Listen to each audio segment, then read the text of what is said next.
Prezados amigos, sejam todos bem-vindos ao nosso programa de hoje. Quem possui o mínimo de consciência a respeito da vida da alma, sabe que esta vida não é um parque de diversões. Não que nós não tenhamos o direito de viver a felicidade possível, incluindo aí o repouso e o lazer saudável. Mas é preciso assumir o nosso papel de agente e construtor do espírito imortal, originário de uma dimensão imaterial e que para lá retornará após o estágio no corpo da carne. Mas como reconhecer o trabalho que nos cabe? Como aceitar os desafios mais complexos sem nos perdermos nos labirintos do destino ou cairmos nas armadilhas das tentações do gozo imediato da matéria? O que a vida quer de mim? Talvez essa seja a primeira pergunta que nós devemos fazer para adotarmos um caminho seguro. Dito de outra forma, o que Deus espera que eu faça nesta encarnação? Porque se nós dizemos na oração de Pai Nosso que seja feita a tua vontade, é porque nós reconhecemos em Deus o supremo poder e perfeição do universo, incluindo aí o seu desejo de ver felizes e cada vez melhores as suas criaturas.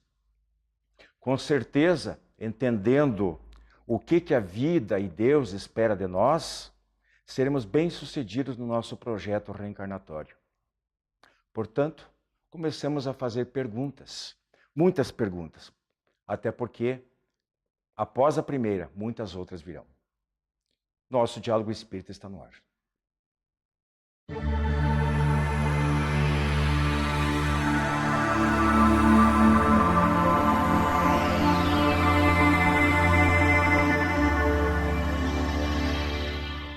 Prezados amigos, nosso tema livre de hoje tem o seguinte título: O que a vida espera de mim?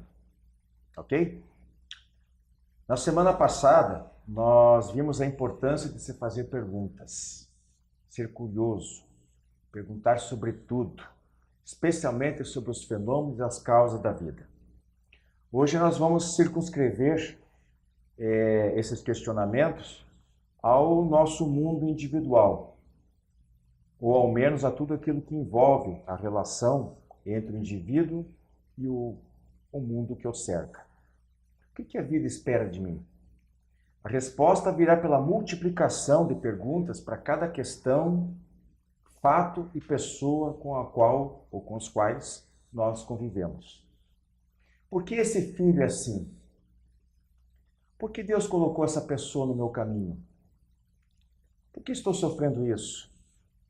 Por que ela me persegue? Seria uma expiação, um castigo?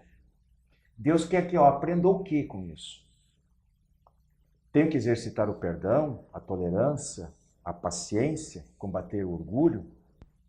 Olhando o presente, mas usando sempre, sem perder de vista as causas do passado e semeando, cuidando da sementeira para o futuro, a cada dia, a cada hora, nós aprendemos, nós melhoramos, nós fortalecemos, enriquecemos espiritualmente, progredimos.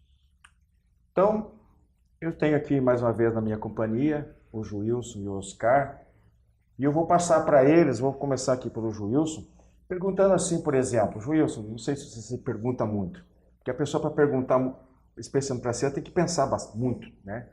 Se questionar o tempo todo, como eu coloquei ali, cada dia, cada hora. Em relação ao perdão, por exemplo, a pessoa que...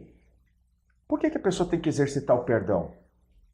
Bom, porque a gente pode começar assim, né, para dizer porque ela mesma necessita do perdão. Todos nós somos necessitados deste perdão, porque nós somos falhos ainda, nós somos seres falíveis, somos seres ainda em evolução. Então, em algum momento da nossa existência, dessa curta existência terrena, nós também iremos necessitar do perdão, porque nós iremos cometer erros em relação a outras pessoas e nós vamos ter que ter a humildade de chegar a essas pessoas e falar assim, ó, você me perdoa porque eu errei. Então você também necessita do perdão. Então o exercitar o perdão é essa situação. E aí a gente vem aquele outro ensinamento, né? Que é dando que se recebe. Então a partir do momento que você perdoa, você também será perdoado diante dos erros que você cometer. E hoje nós vemos também que o perdão não é uma questão da filosofia ou da religião. O perdão hoje também é uma questão da ciência. Tem estudiosos hoje em dia, pesquisadores, que resolveram pesquisar qual é a relação daquelas pessoas que têm determinadas enfermidades e têm o hábito de perdoar, e aquelas que não têm esse hábito de perdoar. E eles chegaram à conclusão que as pessoas que têm o hábito de perdoar, que perdoam com facilidade, elas conseguem ter uma saúde melhor. Então, até por uma questão, vamos colocar assim, egoísta, né? A gente tem que aprender a perdoar. Né? Vocês têm que aprender a perdoar. Então, Deus, você veja só como é que Deus é sábio nas suas leis. Né? Ele faz com que você aprenda por você mesmo. Se formos lembrar a questão do Evangelho também, Jesus até nos deu matematicamente uma forma de perdão, né? 70 vezes 7. 70 vezes 7 vezes. Fica um número muito grande. E se nós não começarmos, de alguma forma, a praticar o perdão, nós nunca vamos fechar essa conta. E detalhe, a questão do perdão ela é muito importante, porque é uma questão de paz e consciência. Quando você tem um desagravo com alguém, uma situação que está te causando um mal-estar, enquanto você não resolve aquilo, enquanto você não zera essa fatura, você não consegue ter paz, você não consegue ficar tranquilo consigo mesmo e muito menos com aquele a quem você agravou, ou foi agravado, enfim, né? A questão do perdão ele é muito importante, até próprio para o nosso progresso moral. Mas não é fácil de conseguir. Claro que não. Não é uma coisa claro assim fácil. Quem vê a gente falar aqui parece que perdoa com maior facilidade, né? Não é assim que funciona. Né? Eu perdoo, mas fica aquela coisa, ai, se eu pego ele de novo. Não, isso não é perdão, né? O perdão verdadeiro realmente é um perdão difícil de ser realizado. Eliminar a mágoa, o rancor, tudo aquilo que sobra, todo aquele lixo, né? Sim. Todo aquele lixo psíquico que as pessoas às vezes guardam dentro de si quando elas não conseguem perdoar. A gente falou em Jesus, né? A gente lembra, não é só Jesus, né? Desde que o mundo é mundo, sempre teve pessoas que passaram pela face da terra que ensinaram o perdão, que pregaram no estado do perdão. Você lembra aí de Buda, de Confúcio, de Mahatma Gandhi, né? Todas essas grandes figuras, Francisco de Assis, os grandes santos católicos, todas as religiões. E, além do mais, todo mundo diz que é um gesto bonito, né? Sim, de elevação espiritual, de nobreza de espírito. A pessoa que consegue perdoar verdadeiramente. E a paciência? O que vocês enumerariam aí, fazendo esse autoquestionamento aí? Por que a gente deve ser paciente? Ou por que não devemos ser impacientes? Nós vivemos numa situação bastante complicada em tempos modernos, né? É só você sair na rua, no trânsito, que você já lembra que não tem paciência. Todo mundo com pressa, todo mundo querendo buscar alguma coisa e aí estrangula e ninguém tem a paciência. A paciência também é uma virtude muito digna que nos foi deixado para que possamos aproveitar um pouco também o que de belo a vida nos oferece. Porque aquele que está sempre com pressa não consegue aproveitar a vida. Passa por ela correndo e acaba não levando nada de aproveitamento.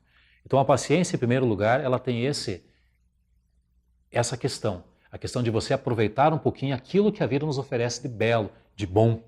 Não é verdade? Sim, e a paciência também tem um outro detalhe. Tem pessoas que falam assim, mas eu não consigo exercitar a paciência. E em determinadas situações da vida, a gente até fala assim, né? Senhor, dai-me paciência. Né? O que Deus vai fazer? Ele vai te colocar diante de situações para você exercitar a sua paciência. Então, ao invés de você ficar falando assim, Senhor, dai-me paciência, fala assim, Senhor, dai-me a sabedoria para lidar com essa situação. Com essa impaciência. Porque a partir do momento que você pede sabedoria, aí você vai exercitar a paciência de uma forma que você não vai nem perceber. Né? Porque paciência é aquela história, não é uma pílula que você vai ali na farmácia e compra um comprimidinho ali na farmácia e toma e pronto. Não vai resolver. Um exercício. Diz que a pessoa fala assim, perdi a paciência, mas como é que vai perder aquilo que nunca teve? Ninguém perde aquilo que não tem, né? Aquilo que não tem. Realmente, né? A impaciência, a falta de paciência só atrapalha. Causa estresse, prejudica também a saúde. Foi falar da saúde em relação ao perdão. O mesmo é válido em relação à paciência. Então, a pessoa paciente é aquela... A gente admira muito, eu particularmente admiro muito a cultura oriental, né? Sim, como verdade. eles sabem ser pacientes, né? Aquela paciência dos japoneses, dos nipônicos, eu acho admirável como eles lidam com a vida. Por isso que eles têm vida longa, entre outros fatores. Então, E um outro detalhe ainda da paciência é as pessoas que não têm essa paciência, que costuma explodir por qualquer coisinha, pode saber, por problema de saúde vai Ah, aparecer sim, aos com montes. certeza. É gastrite, é vários problemas que aparecem. É ansiedade, é o estresse, é insônia, coisa arada. E a gente lembra aqui que a paciência também é uma virtude cristã, a gente lembra de Jó no Antigo Testamento, né? E é uma demonstração de maturidade espiritual acima de tudo. Seria né? de confiança e de fé, né? E com certeza. É. Bom, terceiro, para a gente avançar um pouquinho mais, em relação à tolerância, gente. Tolerância, né? Ver que também acho que a Mas tolerância, vamos ligar da paciência, a tolerância e a inclusive, né? paciência, acho que elas estão juntas ali, né? Estão juntas ali. Então, eu também vou necessitar que alguém seja tolerante comigo. Porque eu também não sou aquela pessoa fácil de se lidar. É isso que nós temos que pensar. Eu acho que nenhum de nós é. Nenhum né? de nós somos aquelas pessoas fáceis de se lidar. Então, em algum momento, nós vamos precisar que as pessoas também tenham tolerância para com a gente. Então, por que não oferecer essa tolerância ao outro? Eu acho que é uma questão de exercício também, que à medida que você começa a ser tolerante com os outros, você aprende também a ser tolerante consigo mesmo. Você vai acalmando, você vai ficando uma pessoa mais sociável Mais também. variável, Né? Com certeza. A tolerância, além disso que eles acabaram de colocar, essa necessidade de reciprocidade, né? Jesus já dizia, não faça aos outros o que não quer que te façam, ou faça aquilo que deseja que os outros te façam. Mas também há esse aspecto de evitar atritos, às vezes aborrecimentos por coisas Desnecessários. mesquinhas, né? Coisas mínimas. Quanta coisa desagradável acontece, quanto prejuízo material, afetivo, por conta de besteiras, como a gente diz. Por a pessoa não querer dar o braço a torcer, por ser orgulhoso, querer impor o seu ponto de vista sempre, às vezes errado, mas é teimoso. Quer dizer, isso não leva a nada. Ele acha que está sendo muito se colocando acima dos outros, quando na verdade está agindo com uma total falta de sabedoria. Né? Poderia modificar um pouquinho de mais de humildade, não faria mal a ninguém. Né? Tem mais um tema para a gente, que é o último que a gente vai abordar aqui. Depois vocês podem fazer um fecho aí relacionado ao geral. E em relação ao orgulho, gente. Essa chaga é terrível. Essa é falada desde Moisés, ele já falava a respeito disso. E a dificuldade que nós temos em conseguir dominá-la, né? Sim, sim. Não é algo assim fácil. Os próprios espíritos nos alertam, né, que existem duas grandes chagas na humanidade, que é o orgulho e o egoísmo. E enquanto nós não aprendemos a lidar com estas duas chagas, não nos curarmos, né, destas duas chagas, a humanidade estará à mercê de si mesma. E não adianta porque alguém vir falar algo para você, porque você não vai aceitar, porque o orgulho não vai permitir com que você ouça o que o outro tem a dizer. E você sabe que essa chaga ela é tão complicada que nós percebemos no contexto que nós vivemos em sociedade, que muitas vezes tem indivíduos que têm orgulho de ser humilde. Um contrassenso, mas é verdade. Eu tenho orgulho da minha humildade. Isso. Diz que o verdadeiro humilde não sabe o que é. Né? Quando o indivíduo diz, eu sou humilde, ele já está realmente deixando de ser, porque já está se colocando acima, né? Eu sou virtuoso, eu sou capaz de ser simples, de ser humilde. Então, na verdade, não é. Seria a história da mão direita e da mão esquerda, praticamente, né? A gente falou aqui, Joelson, não sei se você que estava conosco aqui, num programa recente aí, que a gente falou sobre pobreza de espírito.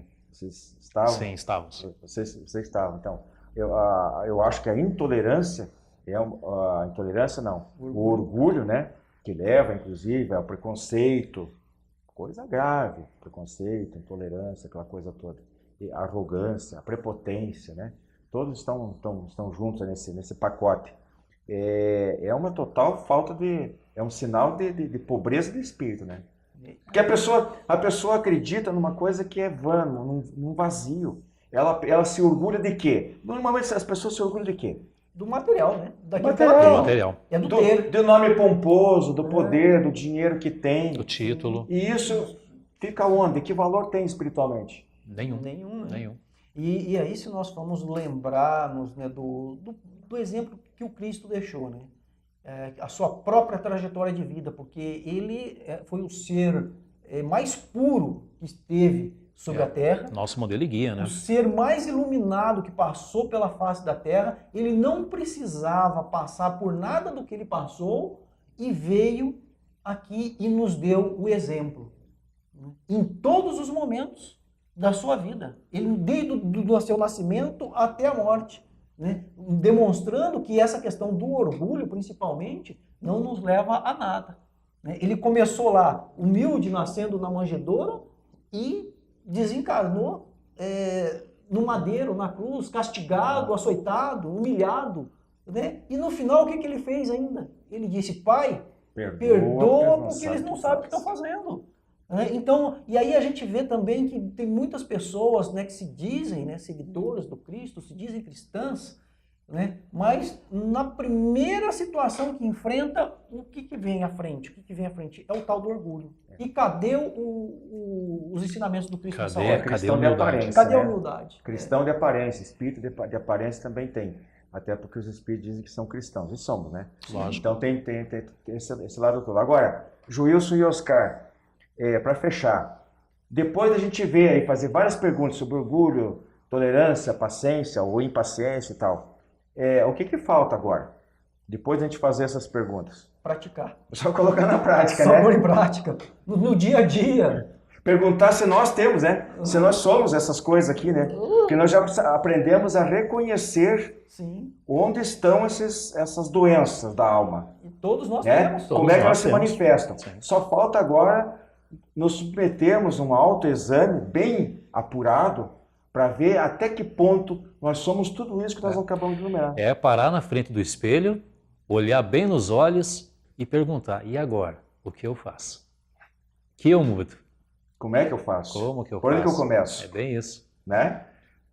Eu acho que todos nós já começamos, em algum momento da vida, dessa ou encarnações anteriores, nós já começamos a fazer isso. Estamos em processo de aprendizado, porque todos que estão aqui nesse planeta estão em processo de aprendizado. Né? Porque é um planeta de provas e expiações. É uma escola, né? É uma escola, além de tudo, é uma escola. É. Então, em algum momento a gente vai receber lá o diploma na mão, mas por enquanto ainda tem muito chão a percorrer. Sim. A gente não, falando em orgulho, né? Não que a gente queira com isso aqui incitar o orgulho de quem quer que seja, mas na verdade a gente tem que olhar para cima. Quando eu digo olhar para cima, não é ficar simplesmente olhando para as nuvens, né? Ou para um céu imaginário, no sentido bíblico, né? Religioso, mas simplesmente de ter metas acima do que a gente é hoje. A gente tem que, tem um ditadinho, procurar ser hoje melhor do que fomos ontem e tentar amanhã sermos melhor do que estamos sendo hoje, né? Então, é justo que a gente até se sinta jubiloso quando consegue uma vitória em cima de um defeito desse, qualquer, né? Quanto mais de todos, se fosse possível. É justo que a gente se sinta realizado e feliz. Para isso, a gente precisa ter fé em Deus, precisa contar com o amparo da espiritualidade, mas principalmente com a nossa força de vontade, para se impor aquela disciplina que vai possibilitar conseguir esse progresso. Né? Senão, a gente vai ficar parado. E aí nós nos nivelamos por baixo. Não é isso que a gente quer. A gente quer ser melhor, não para olhar de cima aos nossos irmãos que estão à retaguarda, mas para que realmente a Terra, o planeta Terra, avance. E até porque esse é o projeto que Deus deu a cada um de nós, é o projeto dele. O melhoramento constante, essa evolução que nós precisamos. Amigos, ficamos por aqui. Nosso tema livre de hoje. Segue os nossos demais quadros aí na sequência. A Casa Editora Oclarim divulga há mais de um século a luz e o conhecimento da doutrina espírita com valioso conteúdo, de belíssimos romances a esclarecedoras obras doutrinárias. Conheça, divulgue e compartilhe a lucidez do Espiritismo. Casa Editora Oclarim. Acesse www.oclarim.com.br.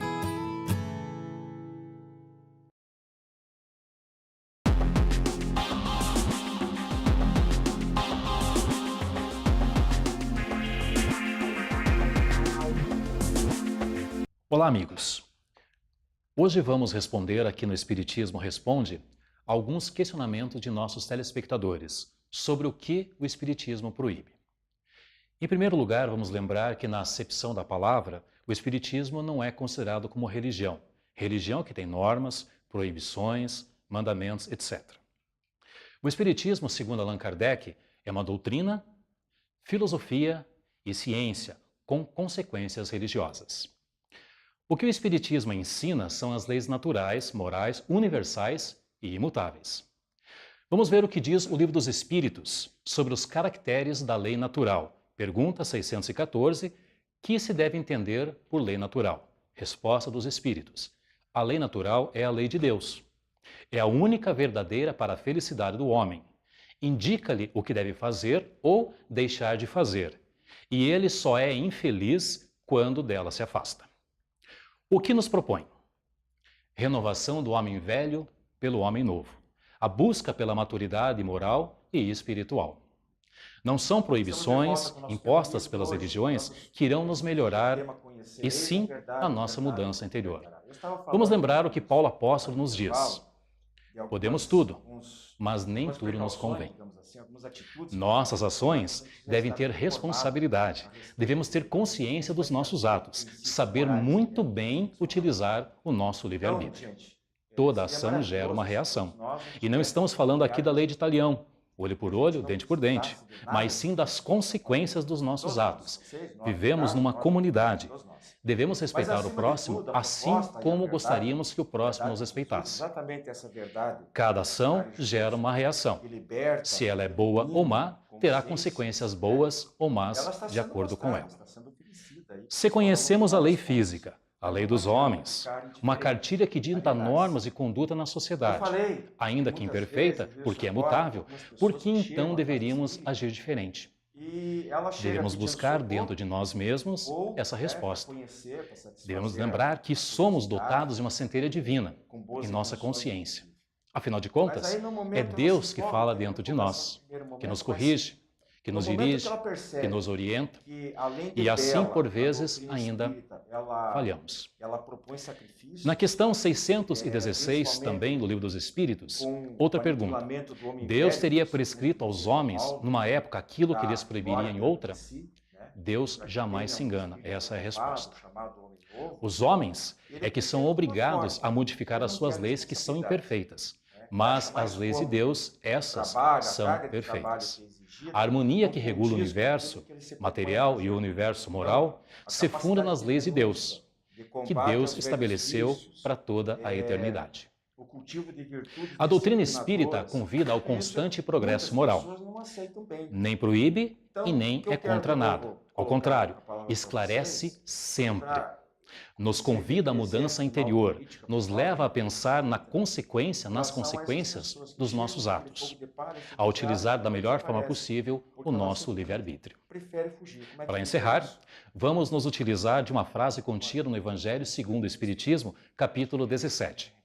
Reconhece-se o verdadeiro espírita pela sua transformação moral e pelos esforços que emprega para domar as suas más inclinações. E com essa frase, eu convido a todos para essa constante mudança interior. Paz e bem a todos. Ele vai ter que se colocar como uma pessoa nova.